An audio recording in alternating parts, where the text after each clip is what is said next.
didn't see anything at first, and then I saw these drag marks and found his body, lying toward the back. From the day I started, I wanted us to evolve into a hospital that was recognized for good quality.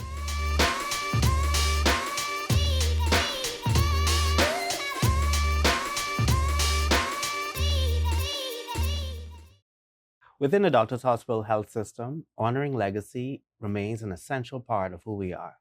In this episode of Glowing Conversations, our host, Dr. Charles Diggiss, sits down with Barry Rassin, son of Dr. Maya Rassin, both visionary founders whose contributions helped shape the organization into the leading healthcare system it is today. Tune in for another inspiring, glowing conversation. So Barry, it's a delight to sit with you. President to president, old man to old man. Yes. And, get into our favorite conversations. Doctors Hospital, meaning, purpose.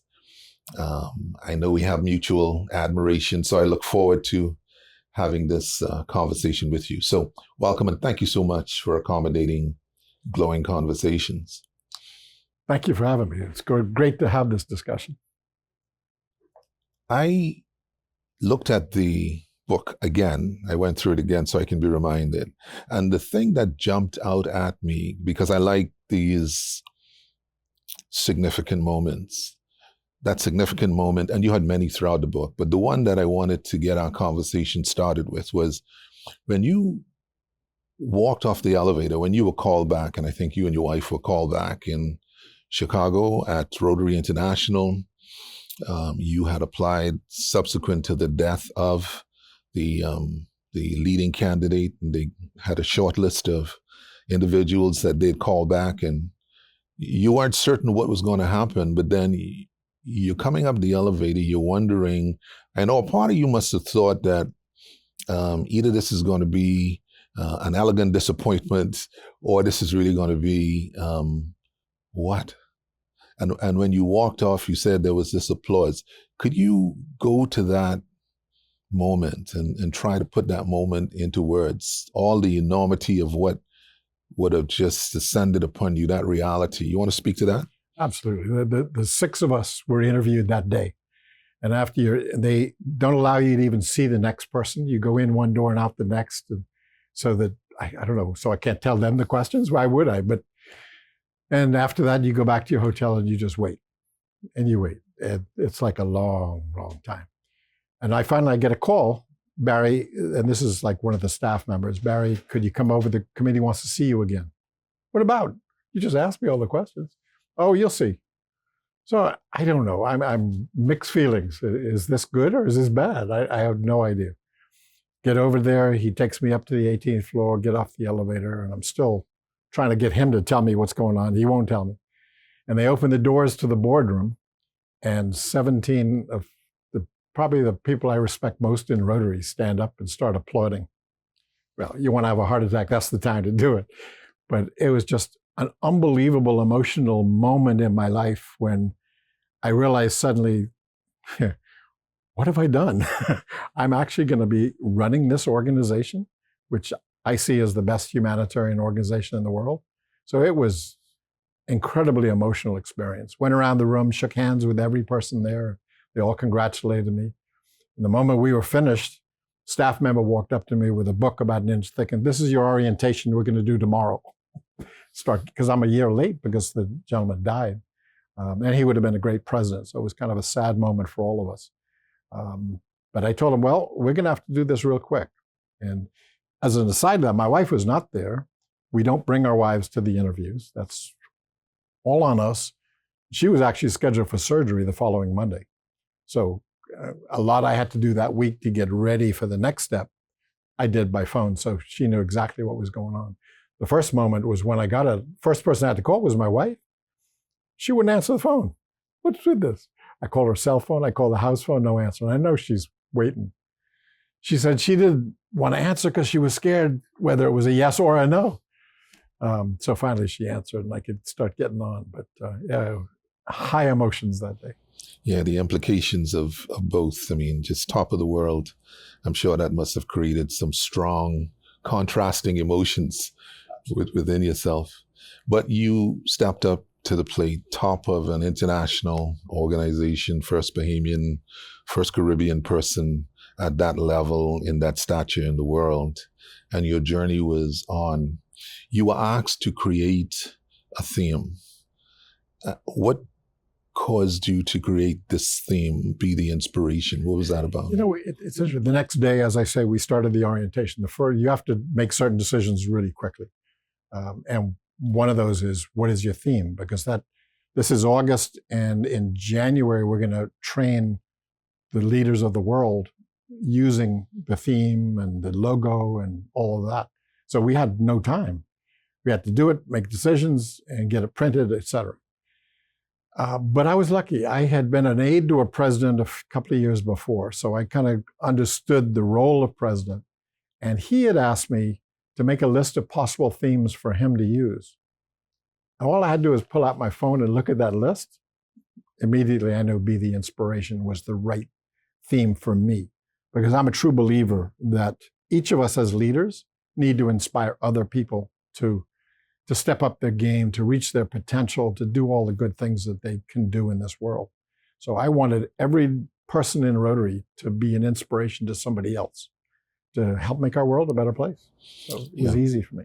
And inspiration has been constant in your why throughout your life. And we'll get back to that. But let me take you back. It took you a while to put the book together. I know we had some conversations over time about, well, Barry, you should really write this book. And now, the burden's on me as everybody, Charles, you need to write that book, right? But the book is really raw, with an outpouring of some realities that are a little scary. When I read it the second time, I had to read it a little deeply. The first time it struck me that, Barry's being really courageous here with this kind of exposure. But in preparation for this, and I went back through it, I thought, this is beyond courageous. This is just laying it all out. So the theme throughout the book is your father. And as much as he's important to you, I completely get that. The role of my father in my life is powerful. And so in relating to that, why don't you speak to the early years? Now, you devoted a few chapters as you took us in a journey through your development, but pull out the formative years, because you had some difficult relationships with your dad as you moved from child to teenager to off to school on your own. Yeah, we had some interesting years. It was just my brother and I. He's 5 years older than me. And he went away to school. When I was 10, they asked me if I want to go away to school. Sure. Better education, but also get away from home, honestly. But I always followed him. And he was an academician. He was an excellent student, always straight A's. And I wasn't. I was more of the challenge. And so it was always a tough when you come home, how'd you do? And you're getting through most of the time. Sometimes not, sometimes didn't make it. Had to change schools. That broke my dad's heart every time. And I knew that. I don't know, it was a challenge, a real challenge. But when I finally came home to work with him, first of all, he said, no, don't come home. My mother convinced him to say, yes, come. And I came home because working in the States, you're just a number. You can't really make a difference. And I could see where healthcare, I could make a difference in this country. And I wanted to do that. But I remember when I started, and he said, all right, you could run the hospital, but you can't have the pharmacy. Well, that's part of the hospital. But that's how he made his money, to be honest, from his pharmacy in the hospital. So we had those challenges, and trying to take the next step with the hospital, working with him. It took a couple of years of discussions that to make this happen, we got to take personality out of it. And he had a very strong personality. I'm more like my mother, the quiet introvert, whereas he was right out there, big and bold, telling you exactly what he thought, which didn't make a lot of people happy. And certainly for his kids, he was always honest as to what we should be doing. So it was a challenge. But one reason I came home is because I wanted to get to know my parents better. I'd been away at school all my life and then working away. So I wanted to really get to know them and make sure that family life was real because I was away too much. So it was some challenging years there. He went through a terminal event that struck you clearly, and it clearly strikes you even now. I remember that event because, I was in a medical staff meeting and it was not far from where we were. Speak to that, because it's very difficult to have a conversation about your dad without getting into how much his circumstances of his death impacted you. You want to go to that? It was 37 years ago, and it's still a challenge. It still sits right on my head as to exactly what I saw that night. And when basically, he was a creature of habit. He was always on time. 10 minutes late, my mother called me. You see where your father is. Yeah, January 10th, 1989. Yes, that's correct. And so I went looking for him. I was in a Rotary meeting at the time, so I went back to the hospital and looked and saw his car on Collins Avenue, door open, which was weird, and walked, didn't see anything at first, and then I saw these drag marks and found his body, lying toward the back. Security guard who was with me, I told him, go get somebody to help. The medical staff came running over from the medical staff meeting. Thank goodness they were there. Literally picked him up and took him to the ICU. And that just began a 2 or 3 year journey of who did this, why they did this, and shouldn't they be punished for this? And that was a really challenging time for me. For many years, I tried talking about it to Rotary because, to be honest, my Rotary Club helped me get through that time. They were the ones who came to my house and kind of slapped me across the head and said, look, you got to move on. And that was really difficult for me. And I always thank them for that. But the trials, and I was kind of fortunate, I guess. There was a detective who I never knew who called me, wouldn't identify himself, but he kept me up to date with what the police were doing. He wasn't the one on the case, but he knew what was happening. And they had 2 witnesses who saw the 2 guys do it, and they were only 10 and 11. And so they were willing to talk at that time. But by the time of the trials, first trial, they spoke about it. The second trial, they suddenly didn't have any memories. So unfortunately, they never got truly punished for what they did. And I remember there were moments in time where I'd see one of them died from AIDS. The other one, I'd see him walking on the street, and it was everything I could do not to turn my car and just run him over. The hostility took a long time to get out of me. And that was just wrong. That's why Rotary was such a big help, because they made me understand you got to get away from that. It stays with you, but it's more manageable today. When did you finally put that to, not rest, but to? It took about 4 or 5 years to really move on.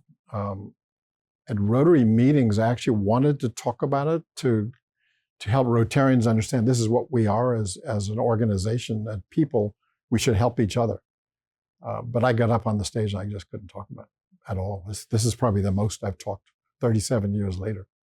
It's such an impact. Timing is everything. And I'm sure you'll agree that writing is an exorcism as well. So your writing the book assisted you to be able to address it. Your dad was clearly your hero, but you had a difficult relationship with him. One of the difficulties that you point out in the book is accepting how he was not accepted in the Bahamian context, as a contributor to Bahamian healthcare, as a pioneer, as an innovator, very different, came in with multi-dimensions in terms of the specialty practices that he brought, but not having the relationship that one would expect a contributor like that to have. And as the days progressed and we get deep into the 80s and he's now into his twilight, when you reflect on that, he never got his flowers from the new government. And I know that he worked when the Bahamas was white government, but he transitioned and his significance even accentuated into when the Bahamian people now are running the majority or running the country. But he never seemed to have gotten his flowers. How do you feel about that? What's the message you would want to give to the Bahamian community to understand the multi-dimensions of Dr. Mayor Rassin, your dad? I mean, you go to the heart of the reason I wrote the book in the first place is I feel that his contribution to the healthcare in this country has been totally ignored by all governments. And not only ignored, but fought with. There were moments where they tried to close him down. They just, and all he wanted to do was take care of his patients. That was his passion, more than his family, I'll be honest. He just had to take care of his patients.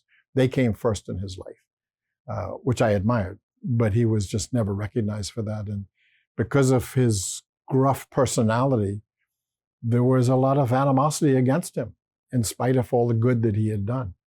And that just, it doesn't make you angry, but it's just like, why so much? Why doesn't anybody appreciate what he accomplished? And so then he passes away and suddenly nobody even seems to know he was ever there. So I felt it really important to tell his story so that people know that here's a man who put his life into making healthcare in this country better for everybody. I just heard a story lately after I finished the book from a person who was here on a work permit at the time, and she used to go see him early in the morning. She said when she went early in the morning, the first group of people in there were a group of illegal immigrants who he was treating at no cost. And they would always come in early so he could do that. He had a reputation, he treats the wealthy. Just not true. I can tell you from his accounts receivable. No, he treated anybody who wanted him to treat them. And if they needed help, he was there to help them. And that went to every field. Trained as an orthopedic surgeon, but first surgeon in the country, which nobody seems to remember. And so he was doing everything. He probably delivered more babies than most of the obstetricians did. My friend, he delivered his wife and his baby years later. So he did a little of everything, the psychiatry, the people who came to see him every week just to get to talk to him and kind of get themselves together. He did it all because he had a passion to take care of his patients. And that just seemed to escape our history. So I wanted to make sure that history was stated. Yeah. An unsung hero with so many untold stories, but the stories remain in the hearts of his patients and the relatives of those patients. And they had a loyalty that was, indescribable when they speak about so endearingly about Dr. Rassin. I go to 1989 when, as a surgeon, I came over to Doctor's Hospital and I started operating in Doctor's Hospital. And I remember meeting him in the surgeon's lounge of Doctor's Hospital. Of course, he was bareback. And he said to me, young Diggiss, you having any issues?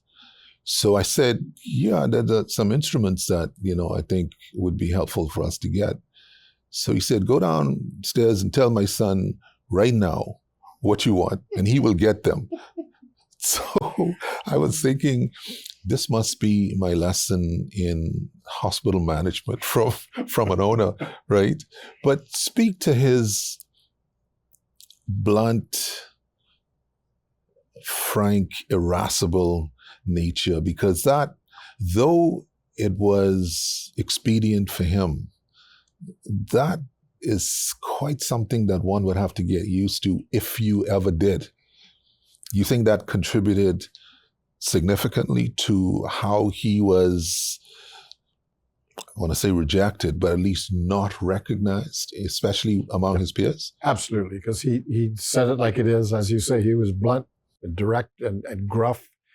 And, you know, Dr. Carroll, Dr. John Johnson, they were kind of the first two physicians to come there and work with us. And they made it through that. And more power to them. I appreciate it. Because my dad's x-ray machine was kind of old, and Larry Carroll would tell him, we need to, and he'd tell him, wow, it works for me. You know, very blunt, very forthright. And yeah, definitely contributed to those who one experience like that and they don't want to see him again, which was unfortunate. And when I came home, I said he was trying to convince me not to, but in the background, which I didn't know for years later, he called the Minister of Health and said, why are you holding up his work permit? He was raised here. He's from this country. Right? And I don't know all that he said, but I suspect that's why the work permit got held up.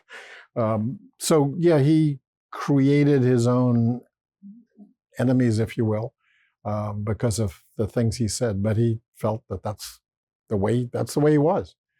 My mother, just the opposite. She was the Florence Nightingale. She was the nurse who could put her hand on your head and you immediately started feeling better. So it's amazing how they complemented. Quite often, how do they stay together like that? Yeah. Such total opposites, but it worked for them very well. But yeah, his personality definitely contributed to his lack of understanding by others outside. But as you said, his patients, love him to death. I mean, I have patients many years later, used to see him every single week, and they still hadn't figured out what doctor to go to years later. They had that loyalty, that love for him, because they knew he was going to give them everything. He got in trouble with the police because he'd be rushing to an emergency at the hospital, and he's going to drive as fast as he can because his patient's waiting. And particular policemen used to follow him and chase him, and he wasn't stopping for anybody. He'd get to the front door, police would pull up. He said, I got a patient to deal with you. See you later. That's the way he was. Then once they got to know him, they loved him because they knew his heart was in the right place. So it was a challenge for him. You came to the Bahamas as an infant. Your brother 5 years older, but you came as an infant and you made a decision, advancing to that decision, to work in a space with your dad. Kudos to you. That must in itself have been quite the challenge, but it took you a while, going to your story, to actually work. And you mentioned the work permit, but speak to those years of being your formative years in the Bahamas. You were Bahamian, nothing else. You come home to contribute, but you cannot work. Just speak to that frustration before we get into, taking Rassin Hospital to Doctor's Hospital. That first year was unbelievable. I came, I remember in December of 78, I came to meet with the Minister of Health, said, I'd like to come home. This is my plan. And the Minister of Health said, absolutely come home. Love to see it. Okay, so January I came home and waiting for a work permit and waited. And of course, I know I can't work. And I'm thinking, I came here at 3 weeks old. You're telling me I'm not a Bahamian? But okay, I'll get the permit and eventually apply for residency and citizenship and finally got my citizenship, which I'm very proud of. But how long did that take? To get to citizenship, 9 years. Yeah. I can't begin to tell you how frustrating that all was.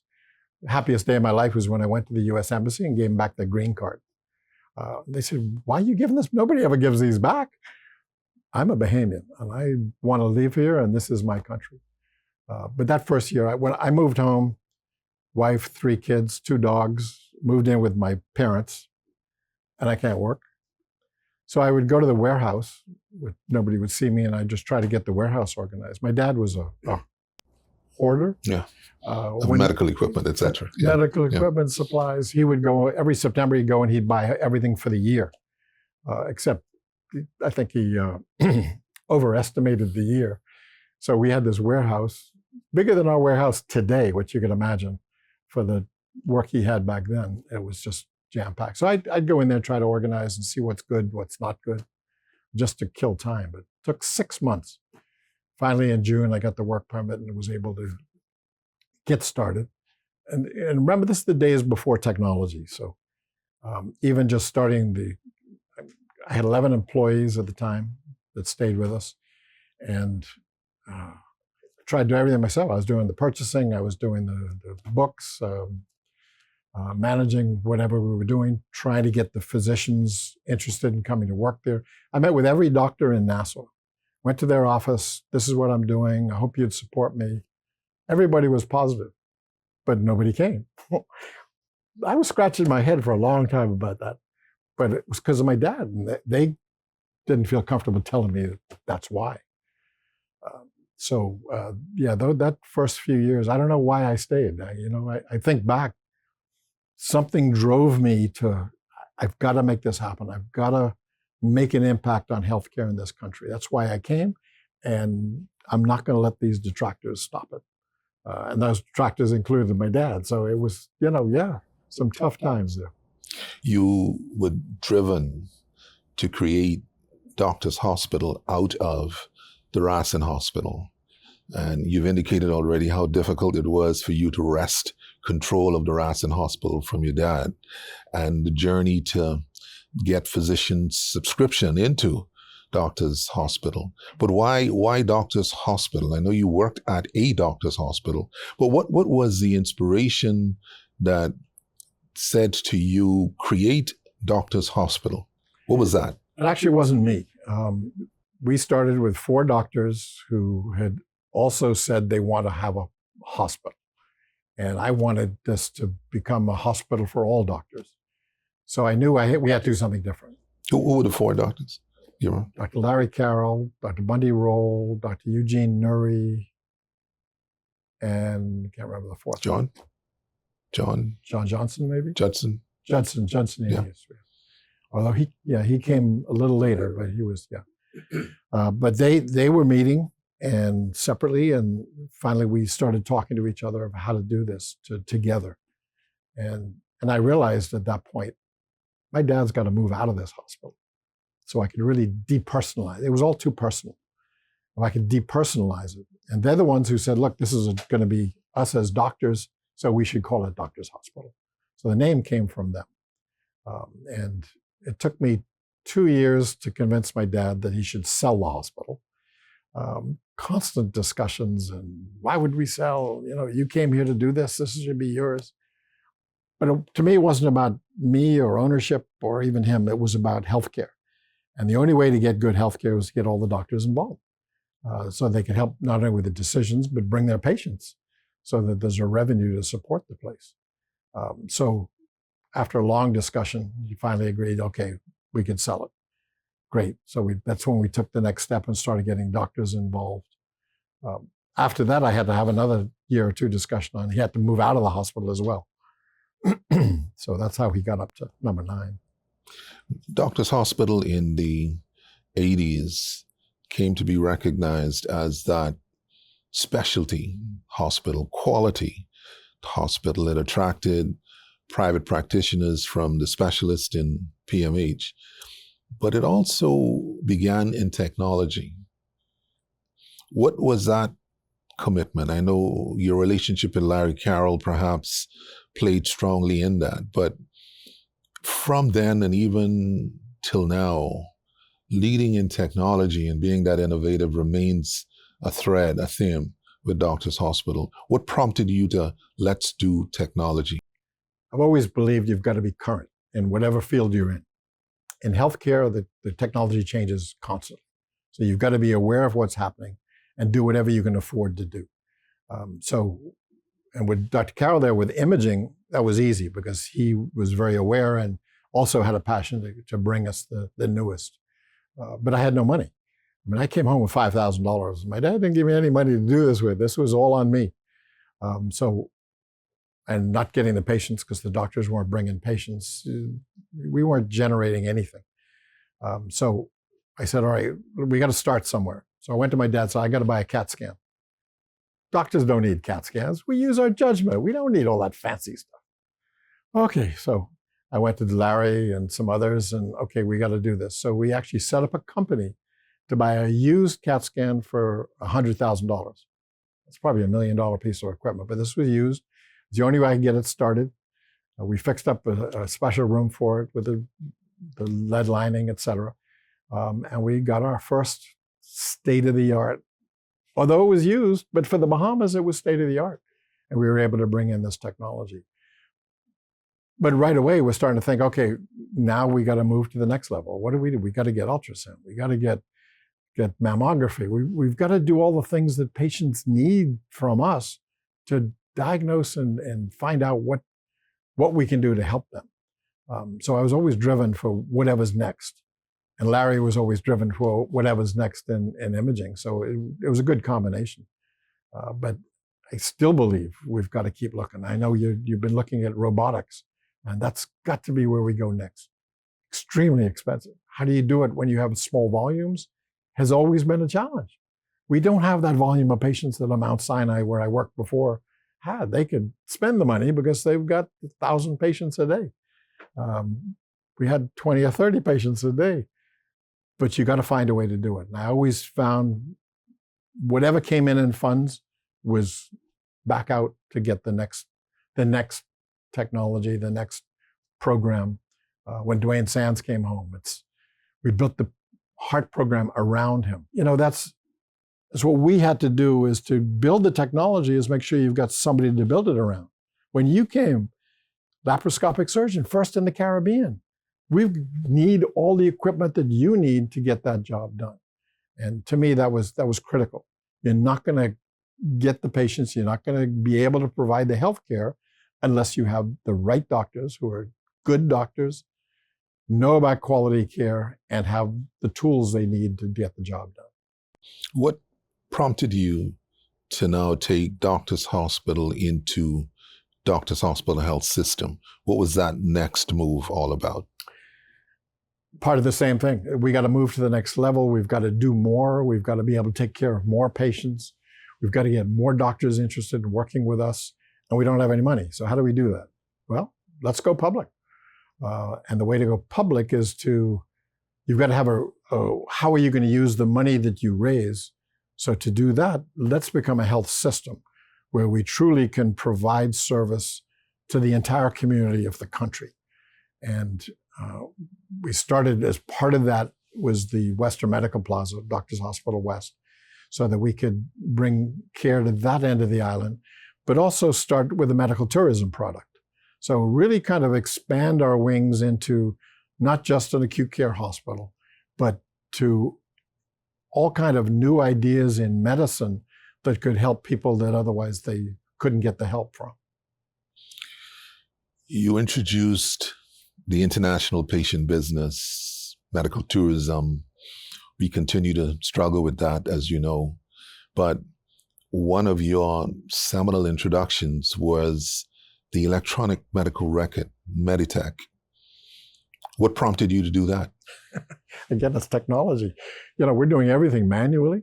And in this day and age, we shouldn't be doing everything manually. We need to have a system where all the silos in the organization start working closer together.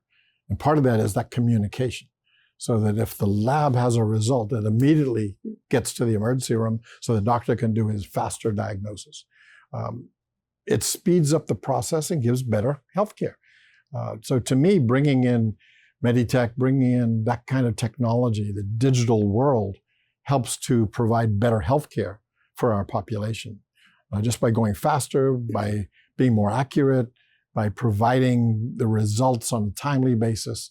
So to me, that was a natural. I remember going to Meditech wasn't the first program we had. We had one out of Vancouver. CFO Joanne Lowe and I went to Vancouver, went to this guy's house who had developed this program. This is the early days of digital world, okay? Very early days. He didn't have a big company. He just had this thing he had created. And we bought that just to get started on tracking basic information. So the moving to Meditech was like moving to the moon. It was like a gigantic step forward for the digital world for the hospital. You did a fellowship with the American College of Healthcare Executives, and I was at your graduation. It's a proud moment in Chicago. And you were having a conversation with the president, the chairman of the Joint Commission International at that time, and you introduced me to him. And I could see that moment. Not sure whether we held that moment in a photo, but that moment is permanently impressed in my brain because it launched me into an alignment with the quality and the standards that you remain committed to. It would not have happened unless you committed to it. What caused that commitment to the journey with Joint Commission International? This is around 1999 now. Right. From the day I started, I wanted us to evolve into a hospital that was recognized for good quality.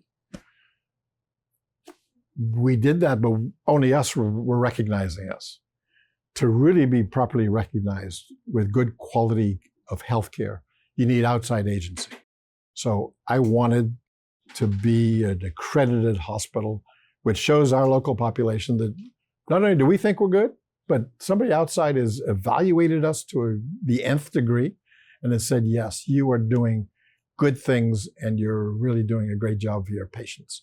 I felt that was really important in our culture because part of our culture is that we listen better to people outside than we do people inside.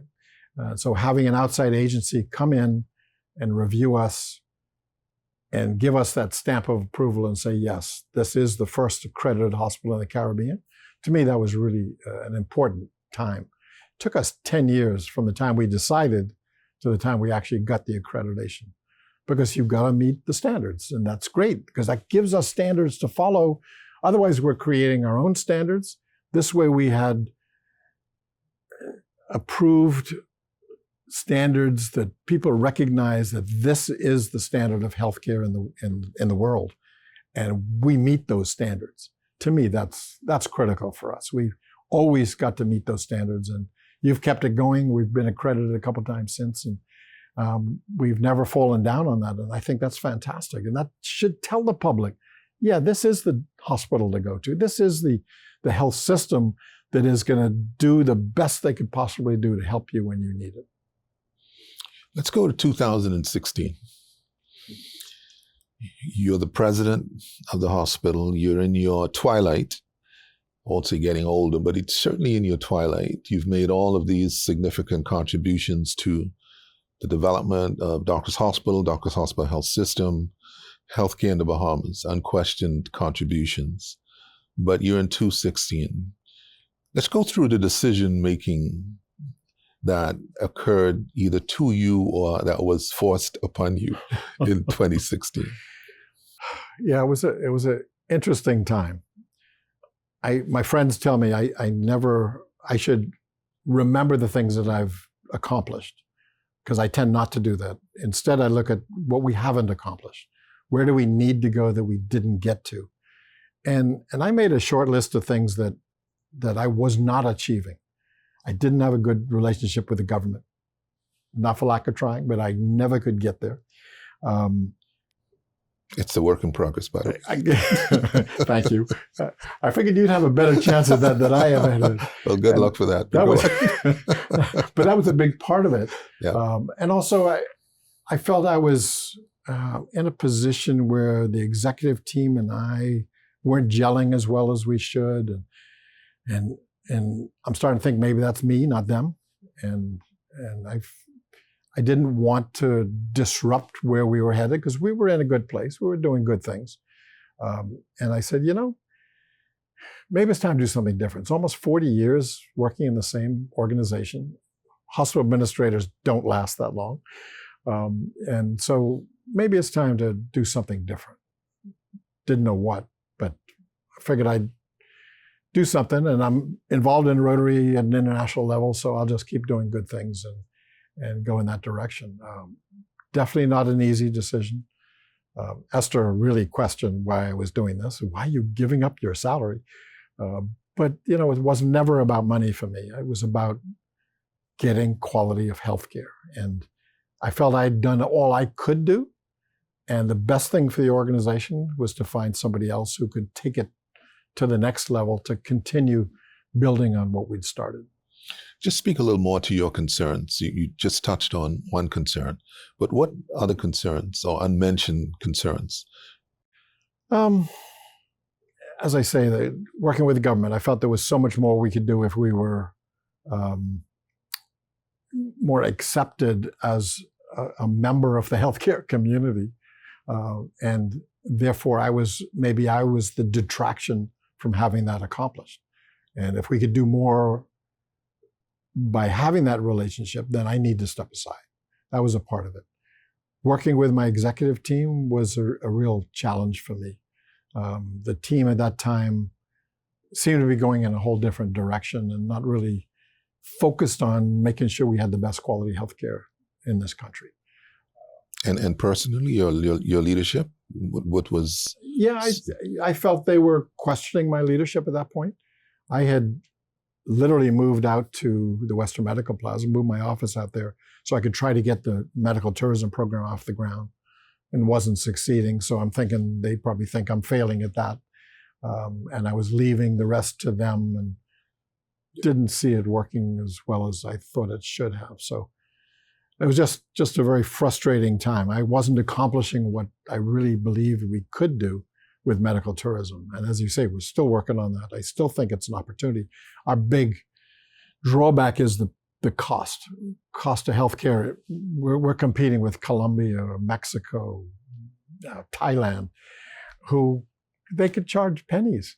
We don't have that luxury. So while we can charge significantly less than the United States, which Bahamas don't seem to appreciate, we can't charge as low as who we're really competing with in medical tourism.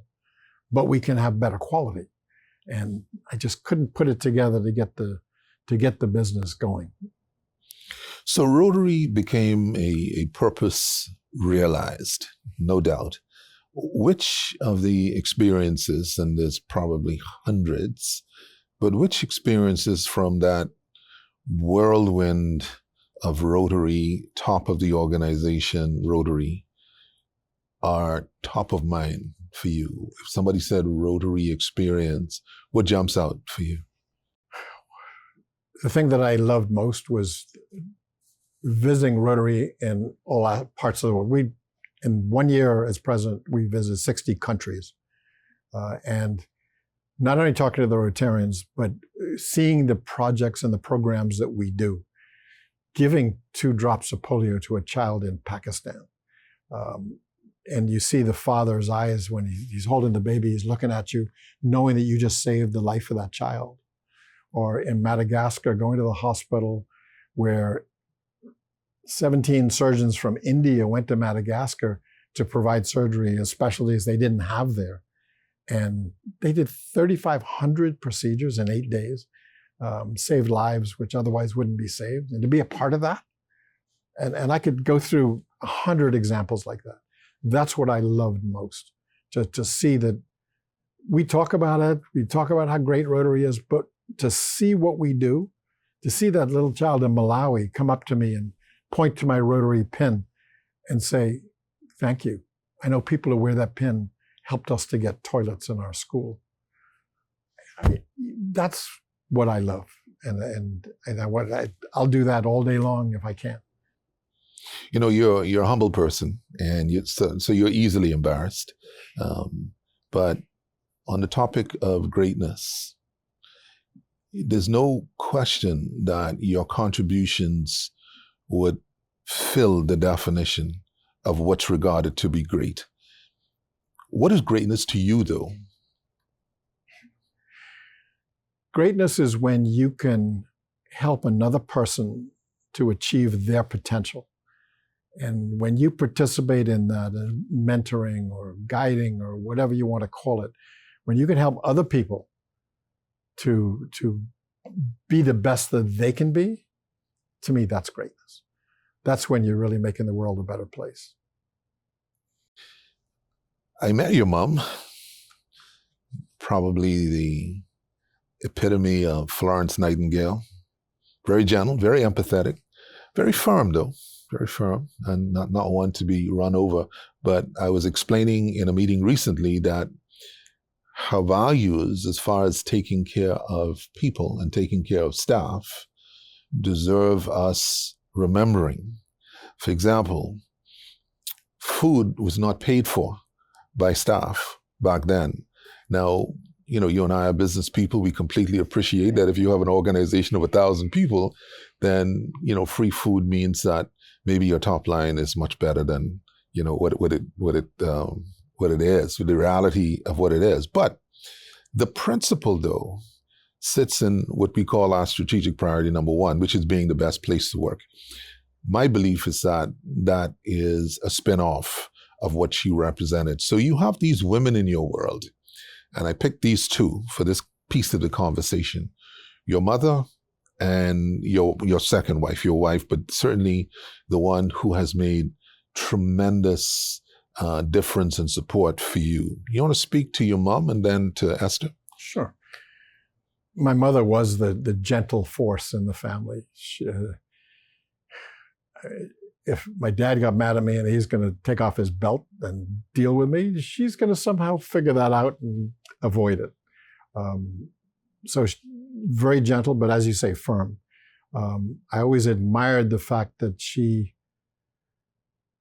could handle my dad in such a beautiful manner that she did, as she did everybody.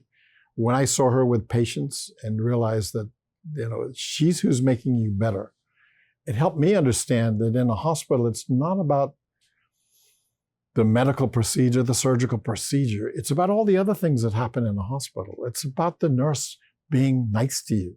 It's about somebody showing that they care. It's about the housekeeper coming in and cleaning and smiling and showing you that they care that you have a clean room. It's about the food being good when it comes into the room. She made me understand the importance of all the little things.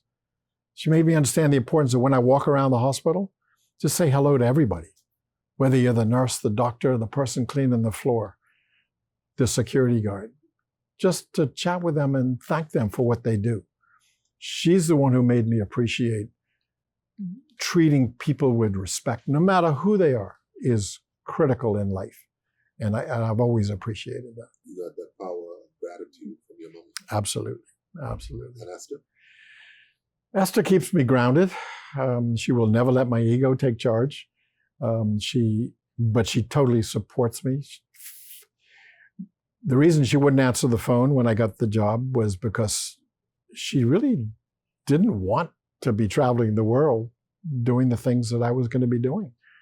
She's good socially, but she didn't feel comfortable going to big meetings and functions and being the lady in charge.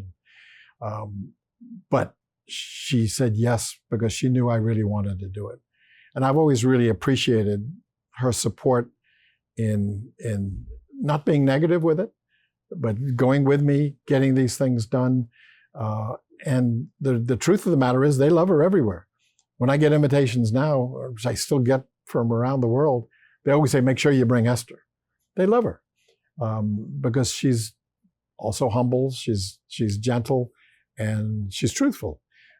She'll, not brutally like my dad, okay, but she'll be honest with you, and people like that. I found in Rotary, just the other day, I had a Zoom speech to a group in the United Kingdom. These days I do a lot of Zooms, so I don't have to travel so much. And at the end, the comment I got was, thank you for being honest with us. And I realize as leaders, we can't be painting rosy pictures all the time. We got to tell it like it is. Some really good stuff, but guys, maybe it's time we transition to thinking about what we should do differently. So I'm a believer that positive change is out there. We should all be looking for what's the best thing. But if I come home and after a speech, I will always ask Esther, so how was it? Because she's the only person who will tell me the truth. And if I fell down that day, she will tell me, not so good as usual. If she loved it, she'll give me a big hug, and I know I did well. So my trust level for her being straight with me all the time, making sure it doesn't go to my head, fantastic. will always appreciate that. And we're in a really good space because we've been through really hard times. It wasn't easy to be traveling around the world, and 6 weeks at a time you're on the road. We went, 6 weeks, we went from Nassau, functioned in San Francisco, South Korea, back to Africa, 3 countries in Africa, then back to Japan, then to the United Kingdom. When Esther said, "Oh, I'm going home now," I said, "No, we got to go to Turkey yet." She went home, I went to Turkey. But I really appreciate that she did that for me, and she will support me, and I will support her in whatever we do next. What's next for you? As much golf as I could play. I'm really enjoying that. But I'm also starting my next book. Sadly, it'll probably take me, hopefully not as long as this one, but my dad wrote my mother 4 or 5 times a week in 1945. He was here, part of the Royal Air Force, taking care of troops. She was in London taking care of the troops as a operating room nurse. And he would write her these love letters, which were phenomenal. Not so much because of the love letters, which is kind of weird for me to read. And he knew the RAF was reading them all on the way, so nothing got through without it.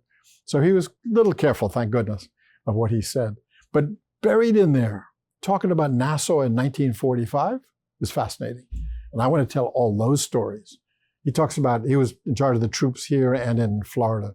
So occasionally he'd go over to Miami, and one of his letters talks about how he went to visit the hospitals over there, and one of them gave him these drugs to take home called antibiotics. Could they have been the first antibiotics in the Bahamas? I don't know. But he described the trip from downtown to the RAF hospital, which is out Prospect Ridge, and mentioned all the roads. And it's like, wow, this is this island that we're on. What it was like back then was so different. So it's a fascinating journey that I'm going on. But they're typed in the smallest font. I don't wear glasses, but I put glasses on to read these things. So it's taken me a long time to decipher them. Sometimes I summarize, sometimes I copy, but I sent one to my brother because he hadn't seen these letters yet. Because he always talks about my mother, how much he loved her, and about my brother, who was like two at the time, 2 or 3, and always talked about the 2 of them in every single letter.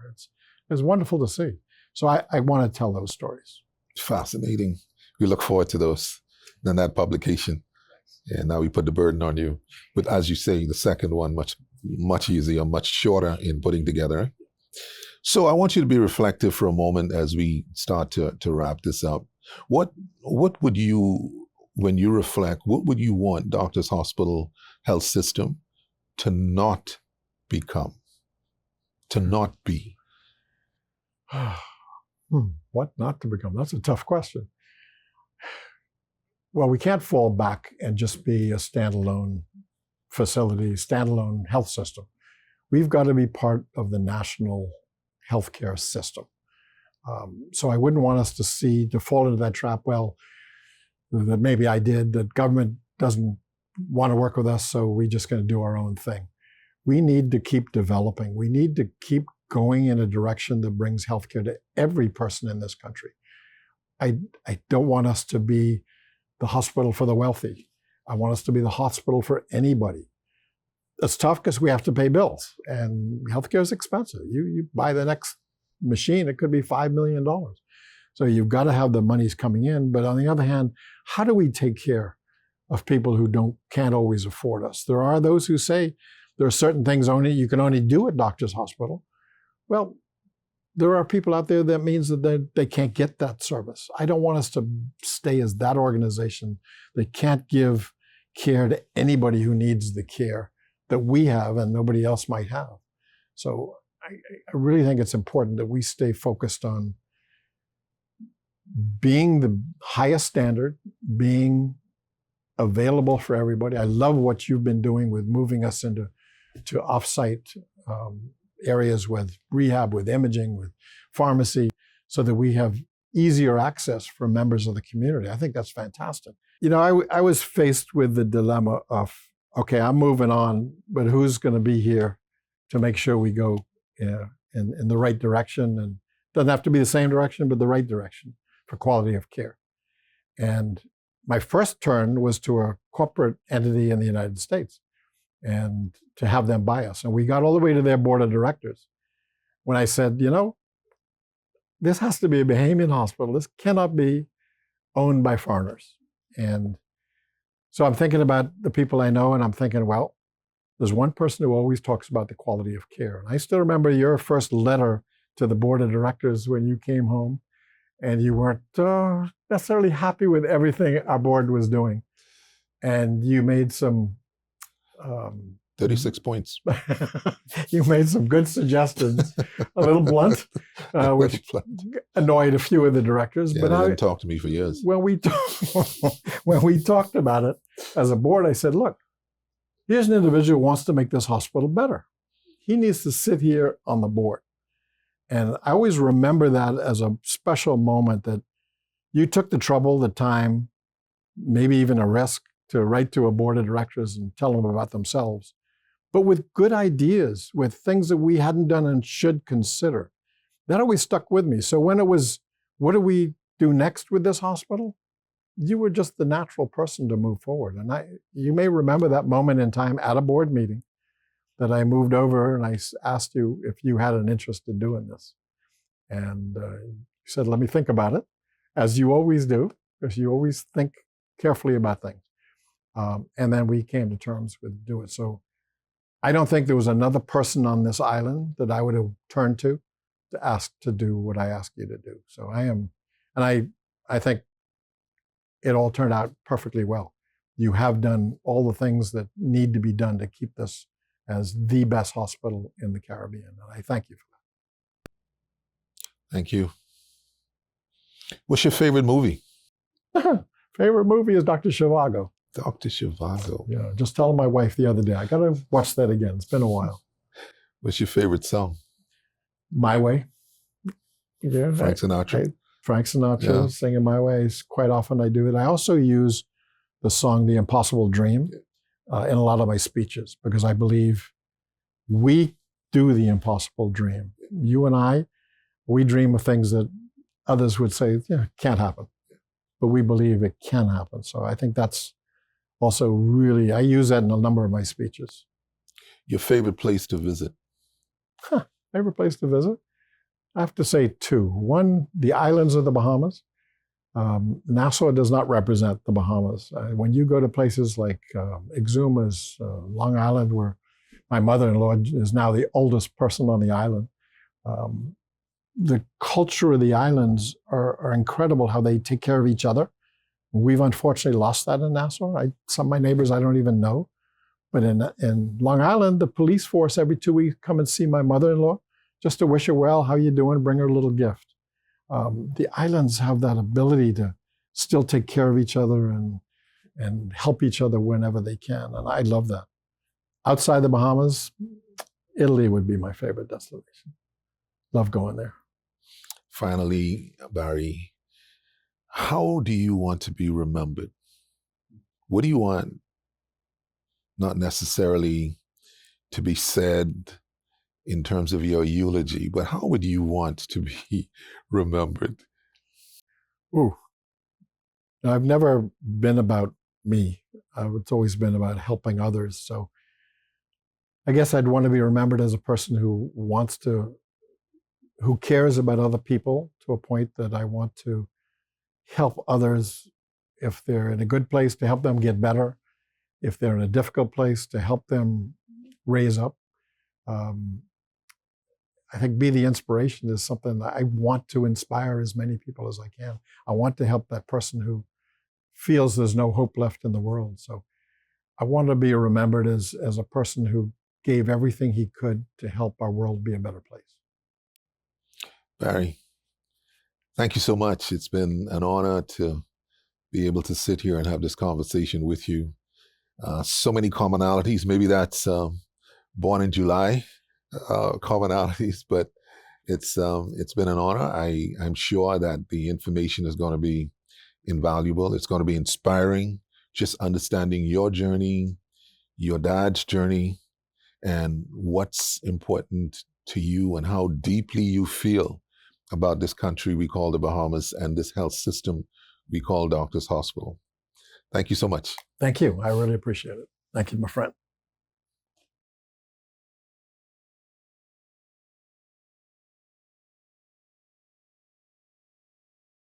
People today that have a heart attack and need to have a vessel open can essentially leave the hospital sometimes in 24 hours and sometimes even on the same day. We're able to take care of a very, very sick patient. A person should see a specialist for heart palpitations if they're fainting or they've had a loss in their family related to heart disease. At Doctors Hospital, we take care of you and all matters of the heart.